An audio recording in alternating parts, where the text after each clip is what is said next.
C'est lui qui est arrivé en tête au premier tour, George Simeone, le candidat d'extrême droite. Il a recueilli 41% des voix, le double de son adversaire dans la course à la présidentielle. À 38 ans, le chef du parti nationaliste roumain est un admirateur de Donald Trump qui veut mettre un terme à l'aide militaire en Ukraine. J'ai voté contre les abus et contre la pauvreté. J'ai voté contre ceux qui nous méprisent tous. Mais en même temps, j'ai voté pour que notre avenir soit décidé uniquement par les Roumains et pour eux. J'ai voté pour la Roumanie.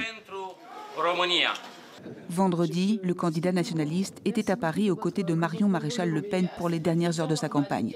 Il se dit plutôt méfiant envers l'Union européenne, même s'il ne veut pas la quitter. À l'inverse, son rival Nicu Zordan souhaite maintenir le cap européen. L'actuel maire de Bucarest, de 55 ans, est un fervent soutien de l'Ukraine, pays voisin de la Roumanie. Il a bâti sa notoriété en luttant contre la corruption à Bucarest, une recette qu'il veut désormais appliquer à tout le pays. Il ne devrait pas y avoir deux Roumanies, une des grandes villes et une des zones rurales et des petites villes. Nous devons créer de la prospérité dans tout le pays. J'ai voté pour le changement qui apporte cette prospérité et non pour le changement qui engendre l'incertitude et décourage l'investissement en Roumanie.